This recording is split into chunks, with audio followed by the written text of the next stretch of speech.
Hello. हाय। मेरी आवाज जा रही है? आपकी आवाज आ रही है। कैसे हैं? बढ़िया हूँ, आप कैसे हैं? भाई एकदम बढ़िया। तो मैं सबको बता रही थी, सबको विश कर रही थी हैप्पी गुरु पूर्णिमा। आपको भी गुरु पूर्णिमा की बहुत शुभकामनाएं। आपको भी गुरु पूर्णिमा की हार्दिक शुभकामनाएं। और आपसे, आपके इंस्टाग्राम पेज पर जो लोग जुड़े हुए हैं, जो लोग देख रहे हैं, सभी को, सभी साथियों को गुरु पूर्णिमा की बहुत बहुत शुभकामनाएं। ठीक। तो आज हम गुरु पूर्णिमा पर चर्चा करेंगे या गुरु पर चर्चा करेंगे। तो क्यों, क्या है गुरु पूर्णिमा, आप बता सकते हैं जरा? गुरु पूर्णिमा विशेष रूप से अ, मैं जितना इसके बारे में समझा हूँ या जितना इसके बारे में अनुभव किया हूँ, वैसे तो साधारण शब्दों में लोग मानते हैं कि आज पूर्णिमा की तिथि है और आज हम अ, अपने गुरु को याद करते हैं गुरु के रूप में। जो जिसको भी हम गुरु मानते हैं उसका ध्यान करते हैं, उनकी पूजा करते हैं, उनकी अर्चना करते हैं, अलग अलग रूपों में उनकी वंदना करते हैं। कोई उन्हें अगरबत्ती दिखाता है, कोई उनके फोटो को नमन करता है। बट वास्तव में गुरु पूर्णिमा का एक विशेष महत्व है, क्योंकि यह जो तिथि है, इस तिथि को विशेष इसलिए बनाया गया है क्योंकि जब आपके अंदर शिष्य का गुण विकसित होता है, प्रस्फुटित होता है, तभी कोई गुरु आपके समीप आ पाता है। यह समझना बहुत गूढ़ विषय है। जैसे भक्त के बिना भगवान का महत्व नहीं होता, वैसे ही शिष्य के बिना गुरु का महत्व नहीं होता। और हम ऐसा मान लेते हैं कि यह व्यक्ति गुरु है, वह व्यक्ति गुरु है। किसी अलग अलग रूपों में हम गुरु को मानते हैं, लेकिन यह समझना बहुत जरूरी है कि गुरु कोई व्यक्ति नहीं है। जिस क्षण आपके अंदर शिष्यत्व घटित होता है, उस क्षण प्रकृति की जो पॉजिटिव एनर्जी है, वो किसी न किसी रूप में उस शिष्यत्व को, आपके अंदर की उस जिज्ञासा को पूर्ण करने के लिए किसी न किसी रूप में आपको वह मैसेज देती है, वह एनर्जी देती है, जो आपके अंदर की जिज्ञासा को परिपूर्ण करती है। और जो उस जिज्ञासा को उस क्षण आपके सामने परिपूर्ण करता है, हम उसे गुरु मान लेते हैं। लेकिन कोई जरूरी नहीं है कि जो हमारा गुरु है वो उनसे जुड़े हुए, उस गुरु से जुड़े हुए 10 लोगों का गुरु हो। और उससे भी समझने की जो इंपॉर्टेंट बात यह है कि जो हमारा गुरु अभी है, कोई जरूरी नहीं कि वो हमारा गुरु अगले क्षण भी हो। और ये भी एक समझना बहुत जरूरी है कि हर क्षण हमें गुरु प्राप्त नहीं होता, क्योंकि हर क्षण मेरे अंदर शिष्यत्व नहीं होता। बहुत लोग कहते हैं मुझे ज्ञान को प्राप्त करना है, मैं ज्ञान प्राप्ति के लिए गुरु के समीप जाता हूं। तो एक भगवत गीता में एक लाइन आती है जो मुझे अभी ख्याल आ रही है कि श्रद्धावान लभते ज्ञानम तत्परम संयतेन्द्रिय। जब आपके अंतःकरण में, जब आपके अंदर श्रद्धा उमड़ती है, श्रद्धा प्रस्फुटित होती है, और जब आपकी इंद्रियों का संयम होता है, जब इंद्रियों का जो बाहरी विषयों में जो फैलाव है, उससे जब आप अपने आप को बचा करके और अपने अंतःकरण में उस श्रद्धा को प्रकट करते हैं, तभी आपको ज्ञान की प्राप्ति होती है। और वह ज्ञान गुरु के रूप में, स्थानों के रूप में, ऐसे बहुत सारे स्थान हैं, जैसे हम सभी सुनते हैं कि ज्ञान की नगरी काशी को कहा जाता है। अब हम तो काशी में गए हैं, हम तो फोटो खिंचा रहे हैं, हम तो अलग अलग जगहों पर खड़े होकर के यहाँ का ये सेल्फी स्पॉट है, यहाँ पर हमें सेल्फी लेना है, इस स्थान पर जब हम सेल्फी लेंगे तो हमारी लाइक बढ़ जाएगी। तो ये जो छोटी छोटी तमाम जो चीजें हैं, वो हमें उस पॉजिटिव ऊर्जा से जुड़ने से वंचित कर देती है।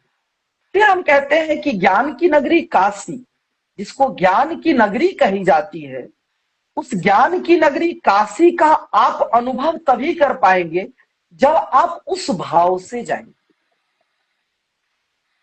जो भाव आप क्रिएट करते हैं, वही भाव सामने वाले को एनर्जी के रूप में स्पंदित करता है और उसका रिएक्शन आपके पास आता है जो आपको परिपूर्ण करता है। ये थोड़ा सा कठिन है, बट इसको मैं एक थोड़ा सा साधारण शब्दों में समझाने की कोशिश करूंगा। जैसे जब हम, कई बार ऐसा होता है कि जब हम क्लास में बैठे होते हैं तो कई बार हम जब सवाल पूछते हैं तो सवाल जिस भाव से पूछते हैं, जो सामने खड़ा व्यक्ति होता है वह उसका उत्तर उसी भाव से देता है। अब आपको यह सुन करके थोड़ा सा अटपटा लगेगा कि मेरे भाव के अनुसार वो व्यक्ति उत्तर कैसे देगा। मैं अपना एक व्यक्तिगत अनुभव बताता हूं। बहुत बार मैंने इस चीज को अनुभव किया है कि मेरे सामने जो सवाल पूछा जाता है, जब वह व्यक्ति सवाल पूछ रहा होता है तो जब मैं सुन रहा होता हूं तो मुझे लगता है यह तो सवाल बिल्कुल मेरे लिए अननोन है, मैं इस सवाल को तो कभी सुना ही नहीं हूं, मैं जानता ही नहीं। और जब तक वह सवाल कंप्लीट होता है, मुझे नहीं पता कि मेरे अंदर की कौन सी ऊर्जा मेरे मुख से कौन से शब्द के रूप में उसको जवाब दे रही होती है। ये जो शब्दों का खेल है, हो सकता है शब्दों का खेल ऊपर नीचे हो सकता है, लेकिन वह जो शब्द है, उस शब्द को सुन करके सामने वाला व्यक्ति बहुत गदगद हो जाता है और वो कहता है कि ऐसा जवाब तो मुझे आज तक नहीं मिला और मुझे सुन करके बहुत खुशी हो रही है।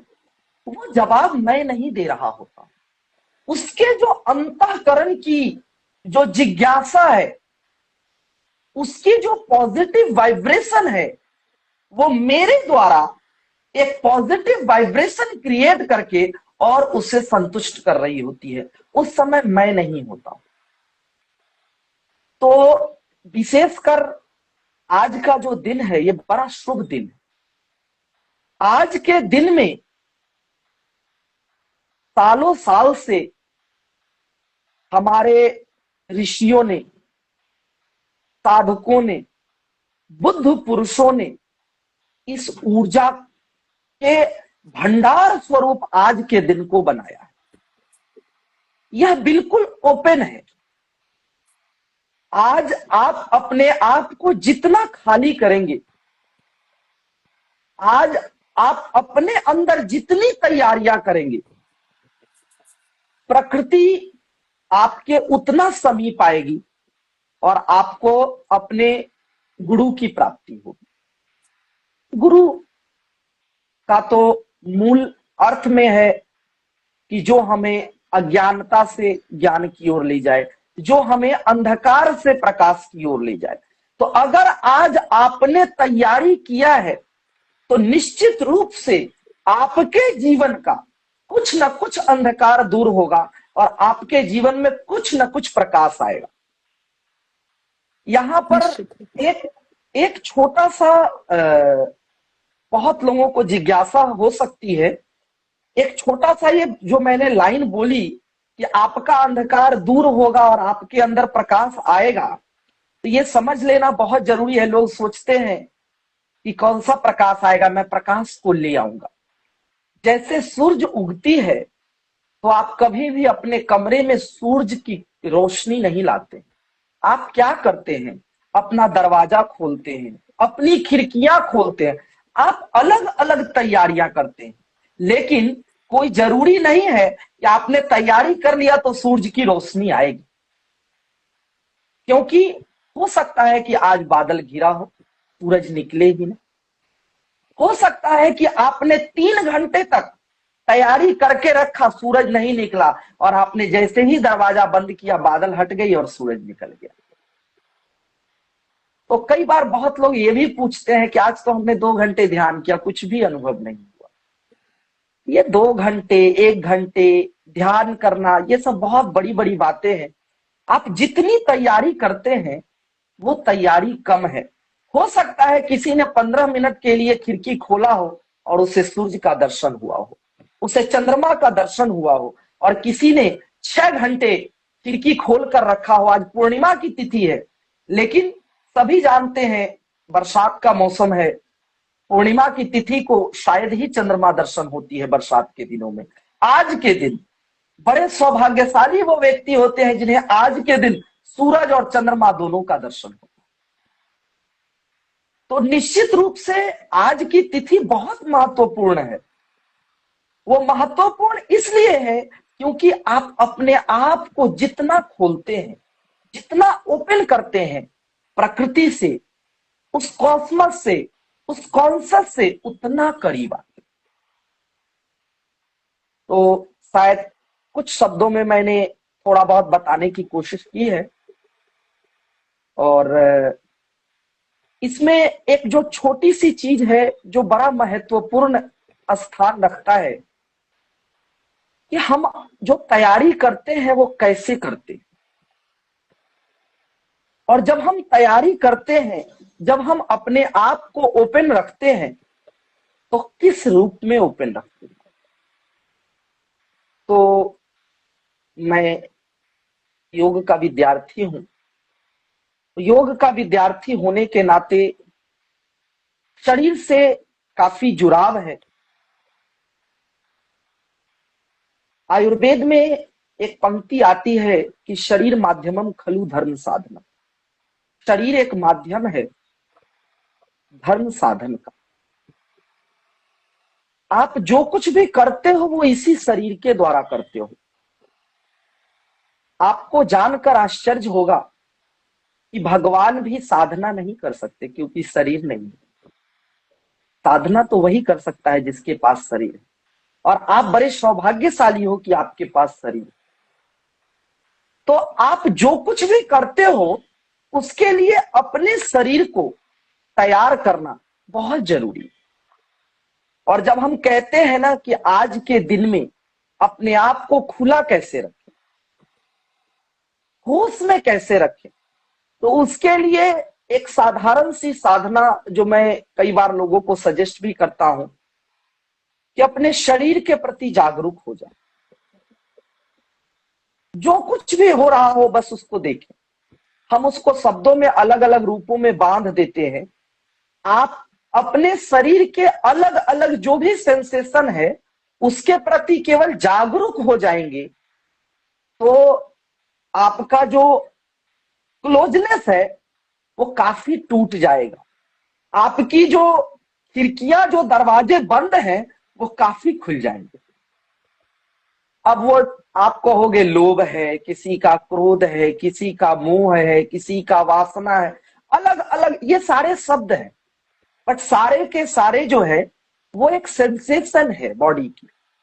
जितना आप बॉडी के सेंसेशन के प्रति सजग होंगे उतना आप ओपन होते जाएंगे, और जितना आप ओपन होंगे, जब हम ओपन रहेंगे, जब हम अपने दरवाजे खिड़कियों को खोलकर रखेंगे, तभी सूरज की किरणें निकलेंगी तो मेरे कमरे तक आएगी। जब हमने सारे दरवाजे खिड़कियां बंद करके, पर्दे लगा करके, मैं दिल्ली शहर में रहता हूं, यहाँ पर लोग 12 बजे 1 बजे 2 बजे सोते हैं, 9 बजे तक सोना होता है, 8 बजे तक सोना होता है, तो लोग एकदम दरवाजे खिड़की तो लगाते ही हैं, साथ में पर्दे भी लगा देते हैं, क्योंकि यहाँ पर शीशे लगे होते हैं खिड़कियों में। तो लोग सोचते हैं कि कहीं कोई पक्षी आकर के शीशे के ऊपर ढक ढक ना करने लगे, कहीं सूरज की किरणें मुझे डिस्टर्ब ना करे। तो इसलिए अब जब आप सारी चीजों से अपने आप को बंद कर देते हैं तो वहां सूरज की किरण तो निकलेगी, लेकिन आप उसकी रोशनी से वंचित रह जाएंगे। तो निश्चित रूप से प्रकृति, निश्चित रूप से कॉस्मस उजाला तो फैलाएगी, ज्ञान तो देगी, लेकिन आप उस ज्ञान से वंचित रह जाएंगे। कॉस्मस तो हमेशा ज्ञान देती है, कॉस्मस ही ज्ञान है। मतलब आप, जैसे मैंने आज दिन में एक लाइव किया था जो डिलीट हो गया, उसमें मैंने पाया था कि, मैंने देखा था कि कहा जा रहा था मेरे द्वारा कि सारे वेद भी अगर नष्ट हो गए तो ऐसा नहीं है कि कुछ हो जाएगा, क्योंकि वो सब तो इस 3D जगत में, इस फिजिकल वर्ल्ड की बातें हैं, किताबें। ज्ञान तो इस क्षण में हर इंसान के लिए अवेलेबल है। और जैसे आपने कहा, क्या आप ओपन हैं, क्या आप रिसेप्टिव है? और जो आपने कहा कि आप अपनी सजगता बढ़ाएं अपने शरीर के प्रति, मैं कहूंगी आप अपनी सजगता बढ़ाएं अपने थॉट्स के प्रति भी। मैं यहाँ पॉजिटिव नेगेटिव थॉट्स की बात नहीं कर रही, मैं केवल और केवल कह रही हूँ कि आप देखिए कि हर विचार आता है और थोड़ी देर में बदल जाता है और फिर दूसरा विचार आता है, जैसे शरीर की सेंसेशंस बदलती है। जब आप इस बदलाव के प्रति सजग हो जाएंगे तो आप देखेंगे कि गहराई में एक ऐसी ऊर्जा है जो बदलती नहीं है, और उसको ऊर्जा भी नहीं कहा जा सकता। एक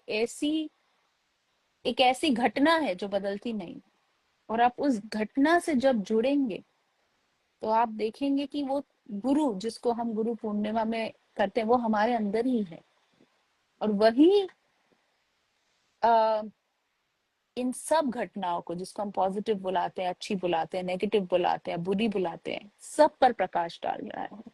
और आप जैसी इच्छा करेंगे वैसी चीजें आपको जरूर मिलेंगी। और आज का दिन बहुत ही युक्त दिन है वैसी इच्छाओं को पूरा करने के लिए आपके जीवन में। आपने बहुत सुंदर तरीके से सब समझा दिया, अब कुछ बचा ही नहीं है समझाने के लिए। अगर आप कुछ कहना चाहते हैं या मुझसे आप चाहते हैं मैं कुछ कहूँ तो। मैं कुछ कहने से पहले एक छोटा सा, चूंकि मैं आपको व्यक्तिगत रूप से काफी समय से जानता हूं और आपकी व्यक्तिगत साधना काफी गहरी है, और जिस प्रकार से एक साधक की जो साधना होती है वह उस व्यक्ति के जीवन में हर क्षण परिवर्तन लाता है। जो भी साधक होता है उसके जीवन में हर क्षण परिवर्तन लाता है। निश्चित रूप से आज से 2 साल पहले की चेतना, आज से 2 महीने पहले की चेतना, आज से 2 दिन पहले की चेतना और आज की चेतना की अगर तुलना किया जाए तो काफी अलग अलग होगा। तो जैसे बहुत बार अलग अलग स्वरूपों में संदेह आ जाता है। मैंने किसी कारण से किसी को गुरु माना है, उसकी कोई एक घटना हमें तोड़ देती है। कभी कभी हमने किसी की अच्छाइयों को सुन करके अंधभक्ति में उसे गुरु मान लिया है, और जब उसकी कुछ दूसरी घटनाएं, मैं उसे बुराई शब्द नहीं देता क्योंकि बुरा कुछ होता नहीं है, अच्छा वो बुरा तो संस्कारों के कारण बना गया है। वो एक नजरिए का फेर है। तो कुछ दूसरी घटनाएं हमें या हमारे अंदर एक घृणा का भाव पैदा कर देती है। तो कहीं ना कहीं मैं ये समझता हूं, आप अपने आप पर बहुत अधिक कार्य करते हैं, बहुत ज्यादा काम करते हैं, आप इंटरनल क्लींजिंग काफी ज्यादा करते हैं। तो जब हम गुरु से कनेक्ट होते हैं तो एक बार जरा आप लोगों को क्लैरिटी के साथ इस बिंदु पर प्रकाश डालें कि जब हम गुरु से कनेक्ट होते हैं, अपने अंदर शिष्यत्व को उभारते हैं, अपने अंदर खालीपन करते हैं, लेकिन बार बार उसे खाली करने के लिए हमें दैनिक जीवनचर्या में किन किन छोटी बातों का ध्यान रखना चाहिए ताकि हमारा जो शिष्यत्व है वो बड़ा हो और हम गुरु की उस ऊर्जा को ज्यादा से ज्यादा ग्रहण कर पाए। आई फील सबसे इम्पोर्टेंट चीज है ये इस बात को ध्यान रखना, क्योंकि आपका सवाल बहुत लेयर्ड था, तो मुझे जहां से जवाब आएगा मैं वहां से देती रहूंगी। सबसे इम्पोर्टेंट चीज है ये ध्यान रखना, ये 3 शब्द इंग्लिश में और उसको मैं हिंदी में भी बताऊंगी, आई डोंट नो, मुझे नहीं पता।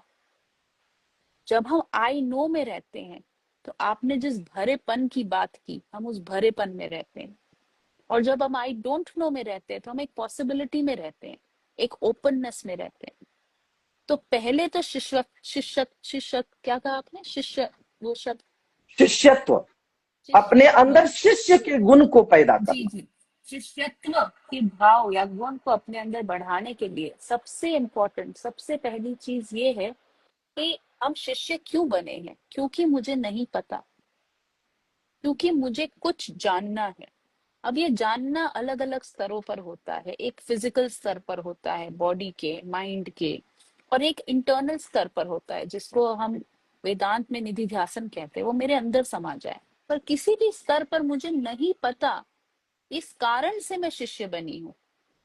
तो पहले तो शिष्यत्व को अपने अंदर पैदा करके मेंटेन करने के लिए सबसे पहला एक गुण जो एक स्टूडेंट में होना चाहिए वो ये है कि उसको पता होना चाहिए कि उसको यहाँ कुछ नहीं पता, कुछ मुझे नहीं पता। अब दूसरी बात, इंग्लिश में तो इसको डिस्क्रेशन कहते हैं, हिंदी में शायद इसको बुद्धि कहेंगे। ये डिस्क्रेशन और ये बुद्धि होनी चाहिए कि अभी मैं जिस बात को ग्रहण कर रही हूँ क्या ये मेरे लिए है या नहीं। हम बहुत कुछ सुनते हैं आजकल यूट्यूब पे, जैसे बहुत सिंपल सा एग्जांपल दे रही हूँ, अगर मैं सुनूं कि ब्रह्म मुहूर्त में उठना, ये एग्जांपल आप और मैं पहले 2-3 बार दे चुके हैं, सिंपल है इसलिए मैं दे रही हूँ। सुनो, ब्रह्म मुहूर्त में उठना अच्छा है, और यही सुनकर मैं रोज ब्रह्म मुहूर्त में उठने की, और मैं सोच लूं कि ये एक काम मैं करूंगी, बाकी कोई काम पूरे दिन में करूँ ना करूँ, ये एक काम मैं करूंगी। तो क्योंकि मेरी आदत नहीं है, क्योंकि मेरी दूसरी साधना नहीं है, मैं नहीं उठ पाऊंगी। और अब अगर मैं नहीं उठ पाऊंगी और इसी बात से मैं निराश हो गई, अब जो कह रहा है कि ब्रह्म मुहूर्त में उठना चाहिए वो गलत नहीं कह रहे, पर क्या वो चीज आपके लिए इस क्षण लागू हो सकती है? अगर आप रात को 1 बजे सोए हैं तो आप ब्रह्म मुहूर्त में 4 बजे नहीं उठ सकते। ये एक छोटा सा एग्जाम्पल है। आपके अंदर ये भाव होना चाहिए कि मुझे नहीं पता, but at the same time आपके अंदर इतनी समझ होनी चाहिए कि अभी मेरे लिए ये है या नहीं है। आप सीधा अगर फर्स्ट स्टेप पे खड़े हैं तो ये कोशिश ना करें कि मैं सीधा 10वें स्टेप पर पहुंच जाऊं। आप फर्स्ट स्टेप पर खड़े हैं तो आपकी हो सकता है निगाहें चौथे स्टेप पर होनी चाहिए और आपका कदम दूसरे स्टेप पर जाना चाहिए। हो सकता है कि आपकी निगाहें सेकंड स्टेप पे हो और आपका अभी का नेक्स्ट स्टेप ये है कि मेरे में इतनी हिम्मत तो मैं जुटाऊं कि मैं फर्स्ट स्टेप को छोड़ पाऊं। आप कहाँ हैं और आपको कहाँ जाना है, और आपको यहाँ से वहां जाने के लिए क्या क्या क्या मेहनत की जरूरत है, ये आप नहीं जानते। आप केवल और केवल इस क्षण को जानते हैं, और आप जानते हैं कि इस क्षण से अगले क्षण मैं पिछले क्षण से बेहतर होनी चाहूँ। और यहाँ बेहतर का मतलब ये नहीं है कि ज्यादा अमीर या किसी और से अच्छा। बेहतर मतलब मेरी आंतरिक शांति, मेरी आंतरिक खुशी, मेरा आंतरिक आनंद, मेरा अपने आप से जुड़ाव बेहतर होना चाहिए। और ये जो पूरी यात्रा है, अगर हम इसको यात्रा कह भी सकते हैं, क्योंकि ये मैंने आज ही सुना ओशो से कि यात्रा तो तब कहेंगे ना किसी चीज को कि जब मैं यहाँ हूं और आप वहां हो और मुझे आप मेरे पास से आपके पास आना हो, तो इसको यात्रा कहेंगे। मुझे मुझ में ही जाना हो तो इसको यात्रा कैसे कहेंगे? और अगर हम इसको इस वार्तालाप के लिए यात्रा बुलाते भी हैं तो हम जब ये यात्रा में हो तो एक बात ध्यान रखनी बहुत जरूरी है कि हमेशा ऐसा नहीं होगा कि आप पहली सीढ़ी से दूसरी, दूसरी से तीसरी, तीसरी से चौथी, ऐसे चलते चलते 10वीं पर पहुंच जाओगे। कभी कभी ऐसा महसूस होगा कि मैं तो 5वीं सीढ़ी पे थी और मैं गिर के पहली पर आ गई, और फिर वो यात्रा शुरू करनी होगी। तो एक जो मैंने दो बात बता दी, एक कि आई डोंट नो, दूसरा मेरे लिए धारण करने लायक अभी ये बात है या नहीं है। तो वो एक पागल जिद में ना रहे कि अब तो मैं 4 बजे उठूंगा और मैं 4 बजे उठने से मैं हो जाऊंगा एनलाइटेंड, ऐसी जिद में ना रहे। और तीसरा, ये यात्रा लिनियर नहीं है, हमेशा ये यात्रा आगे नहीं बढ़ती, कभी पीछे भी आती है। और उस टाइम पर फिर से आपको अपने आप को उठाना है, गिर कर उठने की क्षमता अपने अंदर बनाए। अब गिर गए, मैंने तो सब कर लिया, फिर भी मुझे जीवन ने नहीं दिया कुछ प्रोग्रेस, अब कोई करने की कोई जरूरत नहीं है। मैंने बहुत लोगों में ये फीलिंग देखी है। कोई कारण होगा, हो सकता है आपने पहली से 5वीं सीढ़ी तक जो यात्रा की थी उसमें कहीं ना कहीं कोई कमी रह गई होगी, इसलिए आपको वापस भेजा जा रहा है। आप जब यात्रा वो वापस करेंगे तो आप देखेंगे कि कुछ ना कुछ कमी थी।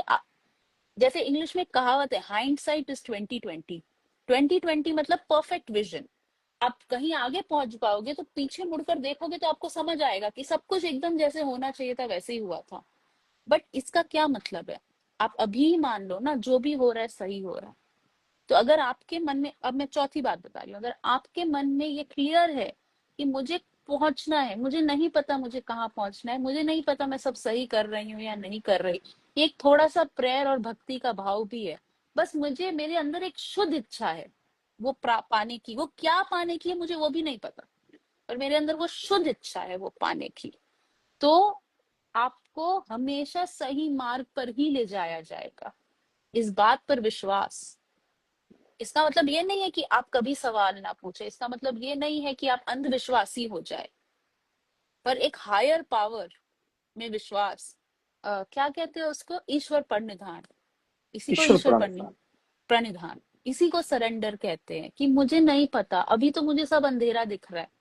पर जैसे एक बात मैं बार बार अपने आप को कहती हूँ, खास करके जब इमीडिएटली मेरा दिमाग मुझे कोई ऐसी बात कहता है या कहीं और से मुझे ऐसी खबर आती है जो मुझे लगता है यार ये तो मेरे प्लान के अकॉर्डिंग नहीं है, मुझे तो वहां जाना था बट ये इंसान तो उल्टी बात कह रहा है, या मुझे तो ये करना था बट ये तो नहीं लग रहा, ये तो, मैं इमीडिएटली अपने आप को इमीडिएटली ये बात कहती हूँ, out of this situation only good will का।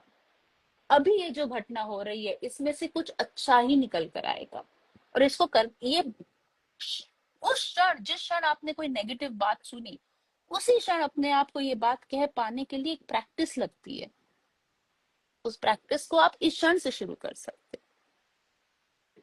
तो ये कुछ पॉइंट्स मैंने बताए जिससे शिष्यवत्ता आपके अंदर बने जागेगी और बनी रहेगी। बट ऐसा ना सोचे कि कोई मंजिल है जहां मैं पहुंच जाऊंगा उसके बाद बस हो गया मैं सेटल हूं। जब तक मैं का भाव है तब तक आप कहीं नहीं पहुंचोगे।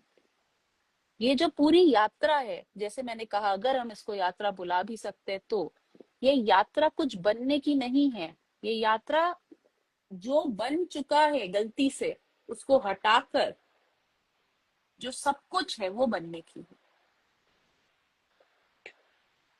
आपने बड़ा सुंदर तरीके से अपनी बातों को समझाया और बातों में ही कहीं ना कहीं आपने उसकी क्रिया भी बता दी कि हमें साधना कैसे करनी है और बड़ा सहजता से बताया। और जब आप बता रहे थे कि हम पहली सीढ़ी से दूसरी पर जाते हैं, तीसरी पर जाते हैं, पांचवी पर जाते हैं, कई बार हम वापस भी पांचवी से दूसरी पर आ जाते हैं, तो मुझे एक बड़ा इसका सुंदर एग्जाम्पल दिख रहा था कि हम लोग एक लूडो में एक सांप सीढ़ी खेलते हैं, और जब सांप सीढ़ी खेलते हैं तो कई बार हम 1 2 3 4 करते करते 9वें पर पहुंच जाते हैं या 13वें पर पहुंच जाते हैं, और 13वें पर जो सांप होता है वो डस करके हमको 7वें पर ले आता है, तो हम बड़ा दुखी होते हैं। लेकिन जो 7वें पर लाता है वही 9वें पर वो सीढ़ी बनी होती है कि जैसे ही हम 7 से 9 पर जाते हैं हम सीधा 54 पर पहुंच जाते हैं।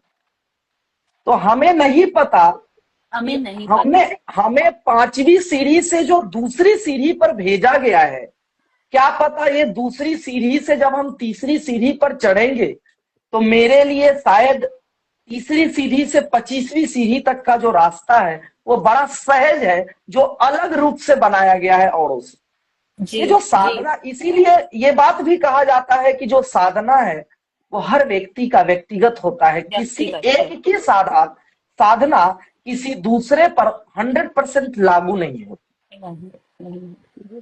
तो ये जो सांप सीढ़ी का जब आप बता रहे थे तो मेरे मन मस्तिष्क में जी वो एग्जाम्पल इतना जी। क्लियरली दिख रहा था दिख रहा कि था। शायद कहीं ना कहीं वो साधना एक सांप सीढ़ी के खेल की तरह है। खेल की तरह हो। जी जी। तो और ये आपने बहुत सुंदर कहा कि जब आप सोचते हैं कि आप तो ऊपर से नीचे आ गए, तो आप ये पॉसिबिलिटी नहीं देखते कि अब यहाँ से हो सकता है उससे भी ऊपर जाने की एक पॉसिबिलिटी है। कुछ ना कुछ, कोई ना कोई कारण से मुझे नीचे लाया जा रहा है। हम जो ये जीवन जीते हैं ना अभिषेक, ये हम अपने इस मस्तिष्क से जीते हैं, पर हमारे अंदर में जो गुरु बैठा है वो इससे भी एक ऊंचे मस्तिष्क से, जिसको हम इंग्लिश में हायर माइंड कहते हैं, माय हाईएस्ट वर्जन कहते हैं, उस मस्तिष्क से हमें देख रहा है और हमें गाइड कर रहा है। तो एक और इम्पोर्टेंट चीज है, अपने अंदर की दिल की आवाज को सुनने की आदत डाले, दिमाग की नहीं। हमारा दिल, जिसको भी हम दिल कहते हैं, हमारी अंतर की अंतर आत्मा की आवाज हमें पूरा दिन गाइड करती है। जैसे अचानक से आप बैठे हो और आपको भाव आता है कि मैं उठ के उस इंसान से बात करूं, और फिर हमारा दिमाग कहता है नहीं नहीं नहीं, वो क्या सोचेगा मेरे बारे में, उसको अजीब लगेगा तो कि ये क्यों उठकर मेरे पास आ गई। ये दिमाग की बातें हैं।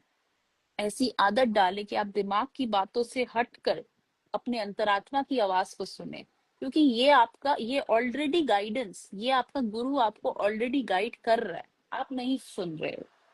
और जब तक आप उसकी पहली इंस्ट्रक्शन नहीं सुनोगे, तब तक वो आपको दूसरी इंस्ट्रक्शन कैसे देगा। जिसको हम इंट्यूशन बुलाते हैं। अपने इंट्यूशन को फॉलो करने की प्रैक्टिस करें दिन में। कभी कभी अपने दिमाग को कहे ठीक है, देखिए यहाँ पर भी आ गया ना, मुझे पता है ना, मैं उठकर उस इंसान से बात करूंगा या करूंगी और तो उसको अच्छा नहीं लगेगा। ये आई नो आ गया ना, इस आई नो को काटिए। मुझे अंदर से भाव आ रहा है उससे बात करने का, मैं बात करूं, मुझे नहीं पता क्या होगा। ये तरीके हैं आई नो से आई डोंट नो की यात्रा पर। बहुत सुंदर आपने, मतलब कहीं ना कहीं न केवल इसके व्यवहारिक रहस्य को बताया, बल्कि कहीं ना कहीं उस साधना को भी आपने बता दिया कि व्यक्ति को जीवन में कैसे साधना करनी चाहिए। और कहीं ना कहीं उसका एक गाइडलाइन छोटा सा आपने जरूर दिया है। और बाकी अगर किसी को विशेष गाइडलाइन चाहिए हो तो वो संपर्क कर सकते हैं। जी और इसी जी। शब्दों के साथ हम लोग आज इस गुरु पूर्णिमा की बहुत बहुत शुभकामनाएं करते हुए सभी को इस बात के लिए प्रेरित करते हैं कि सभी लोग आज गुरु पूर्णिमा के अवसर पर अपने आंतरिक गुरु को जगाएं और उससे जुड़ने का प्रयास करें। इन्हीं शब्दों के साथ बहुत बहुत धन्यवाद। आपका भी थैंक यू सो मच, और सब जिन जो सुन रहे हैं उनका भी बहुत बहुत नमस्कार। नमस्ते।